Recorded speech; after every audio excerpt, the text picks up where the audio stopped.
My name is Lila. I met Gilbert at work, and after a year of dating, we got married.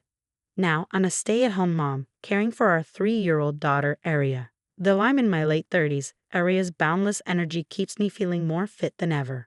Honestly, she's the reason I keep going these days. Things changed when Arya started preschool. It was around then that Natalie, my mother-in-law, began treating me harshly. It's gotten so bad that I spend all my free time, while Arya is at school, at my in-laws' house. It started unexpectedly when I received a message from Natalie, demanding I come over immediately. When I arrived, she handed me a broom and coldly instructed, "Let's start with the entrance." I was shocked and stood there, speechless. Natalie glared at me, barking, "Why are you just standing there? Clean. Don't think you can relax just because Arya's in school. It's a wife's duty to care for her husband's family home." I've been lenient, but no more. After cleaning the entrance, I was made to scrub the hallway, toilets, and bathrooms, followed by preparing meals, tidying up, and even cleaning the storeroom and washing windows. I couldn't help but wonder why I had to do all this, but Natalie's domineering presence left me no room to protest. By the time I finished, it was already time to pick up Arya from preschool. Exhausted and hungry, having skipped lunch, I left my in-laws' house. From that day on, Natalie regularly summoned me, piling on chores until the very last minute before I had to leave to pick up Arya. I began to resent how much this was cutting into my time with her. I mentioned it to Gilbert the first time Natalie called me over. He just laughed and said, "Mom's right. I work hard for the family. It doesn't make sense for you to just lounge around at home." Lately, it feels like Gilbert is looking down on me. He doesn't get involved in household matters or with Arya, constantly reminding me, "We can live because I'm the one earning money," while ordering me around. The worst part was when he smirked and said, "If you don't listen, I can always cut back on our living expenses." I've thought about divorce more times than I can count, but Arya holds me back. I can't bring myself to separate her from her father, especially when I have no money to support us. My savings have dwindled due to wedding expenses, the honeymoon, and daily needs. Becoming a housewife left me with little choice but to endure for Arya's sake. And so I continue to live each day just getting by. A few weeks after I started being summoned to my in-laws' house, Olivia got married. On the surface, that seemed like good news, but her marriage brought new challenges. Now that Olivia was a housewife, she began visiting my in-laws more frequently. She had never been happy that Gilbert and I married before she did, and her resentment was directed squarely at me, not her younger brother. Every time we crossed paths, she would lecture me for nearly an hour, pointing out all the ways I fell short as Gilbert's wife or criticizing my appearance. I used to swallow my pride and nod along, but even that didn't seem to satisfy Olivia. If I'm submissive to Natalie, Olivia must find it laughable. As if Natalie's constant demands weren't enough, Olivia joined in, treating me like her personal maid. On days when I finished cleaning my in-laws' house quickly, she would drag me to her own place to do the same. "Lila, your hair is a mess.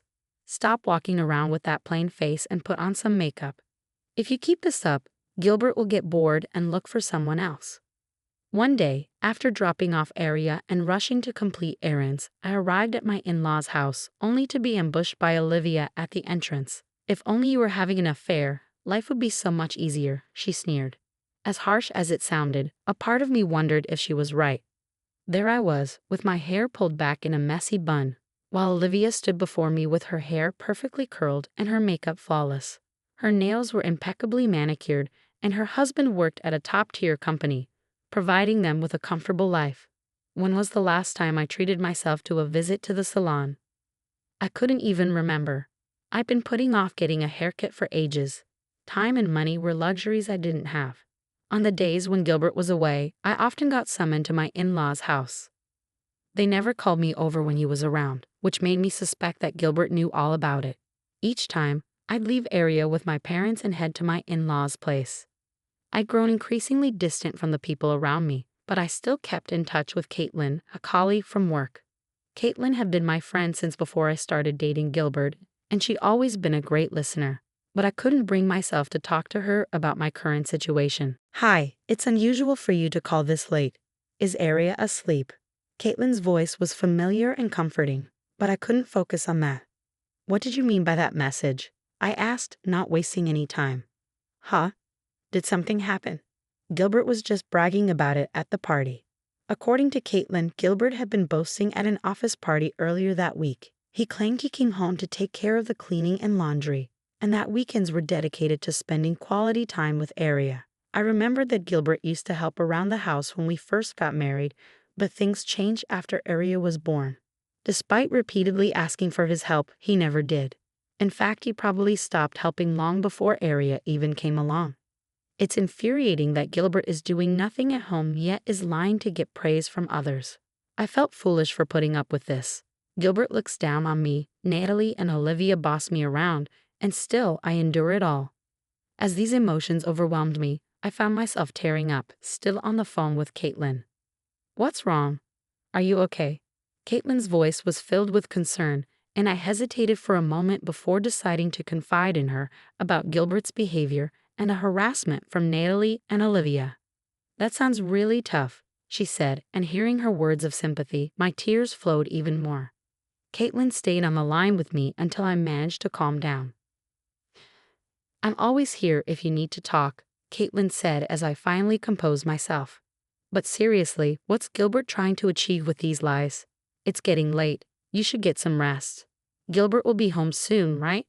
After a final exchange of pleasantries, Caitlin said her goodbyes and hung up.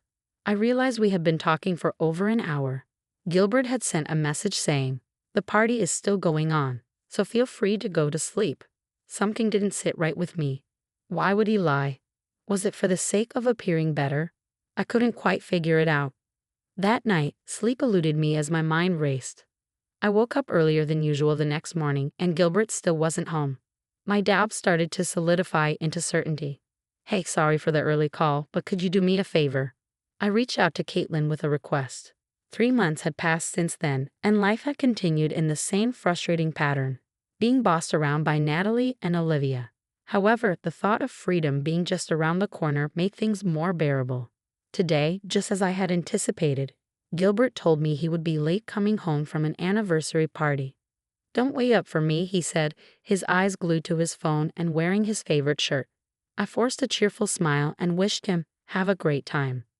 When I greeted Natalie with a Merry Christmas, she snapped, "It's your fault we're unprepared for Christmas since you didn't show up on Christmas Eve. Get everything sorted now." Olivia grabbed the Christmas cake I brought and headed to the dining room, where Gilbert was already waiting. They popped a bottle of champagne, raising it in a cheer of Merry Christmas. Even though Arya wasn't with us, she was at her grandparents'.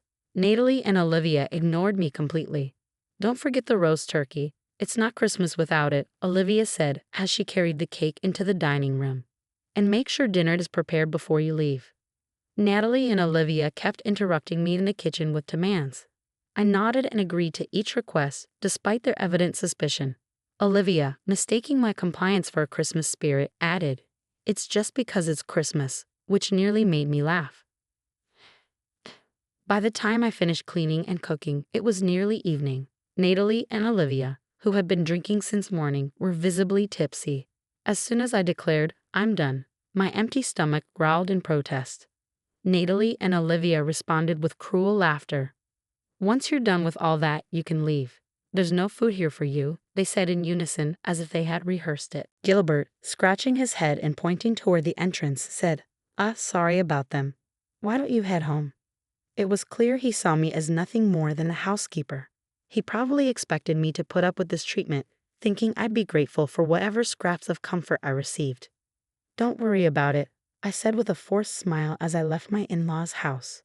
A few days later, I received a call from Gilbert.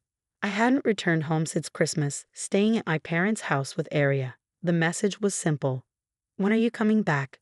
This wasn't the first time he had called, but the moment had finally arrived. What the hell is going on? Gilbert's anger was palpable even through the phone. "I'm not sure what you mean. You'll need to explain," I replied, playing dumb. "It's about the documents that arrived. They're from a lawyer. You set this up, didn't you? Stop messing around." I maintained my cold demeanor. Any objections to demanding compensation from a cheating husband? I had indeed sent him a certified letter. With Caitlin's help, I had gathered evidence and enlisted a lawyer to draft the documents. Ever since Caitlin's call, I had suspected Gilbert was having an affair. Reflecting on it, His late nights after I became pregnant with Arya seemed increasingly suspicious. He always claimed he was working overtime, but I began to wonder if that was just the cover. I asked Caitlin to verify whether Gilbert was actually working late on the nights he claimed to be. Despite the inconvenience, Caitlin agreed to help and had been monitoring him. My suspicions were confirmed. Gilbert was indeed involved with a colleague. His claims of being a dedicated family man who managed household chores were likely an attempt to impress his affair partner, who seemed to idealize such a husband. The photos Caitlin provided were damning, but I had also placed a voice recorder in Gilbert's bag during our anniversary party. The recordings of his conversations with the colleague left no room for denial. On the other end of the line, Gilbert was scrambling to come up with an excuse, but as soon as I played the recording, he fell silent. By the way, I also filed a claim against her, I said, adding more to his discomfort. She begged me for forgiveness because we're breaking up, but I'm showing no mercy. It seems you were the only one truly committed here. I pressed further. Oh, and could you let Natalie and Olivia know that their mockery only has a day left? What? What are you talking about? Gilbert's voice faltered at the mention of Natalie and Olivia. The recording has more details. You can figure it out. I've gathered all the evidence. I'm planning to sit Natalie and Olivia down with you. The rest of the recording exposed how Natalie and Olivia had been complicit in Gilbert's affair. They weren't just bossing me around. They were actively supporting his betrayal. They frequently summoned me to my in-laws' house on days Gilbert was out to prevent me from discovering the truth. I had already reported their harassment and involvement in Gilbert's affair to my father-in-law and Olivia's husband. My father-in-law, who works far away, would be arriving soon, and Olivia was likely being served divorce papers at that moment. When Gilbert called, pleading for forgiveness, I simply said, "From now on, speak with my lawyer," and ended the call. I successfully secured the agreed-upon amount for damages, property distribution, and child support for Arya. Caitlin later informed me that Gilbert had been unceremoniously dumped by his affair partner. Natalie and Olivia were also facing divorce, and it seemed they were all living together now. Natalie, who had always been a housewife, and Olivia, who had enjoyed a lavish lifestyle since her marriage, were now struggling financially. Both had to take up jobs to make ends meet. As for me, I moved back in with my parents and am enjoying a much more relaxed life with them and Arya. Arya has grown close to my parents, and now I can focus on myself and my home, using the time and energy I once spent dealing with Natalie and Olivia for more meaningful pursuits. I finally have some breathing room, both mentally and physically. Moving forward, I plan to make the most of my time with Arya and cherish our life together.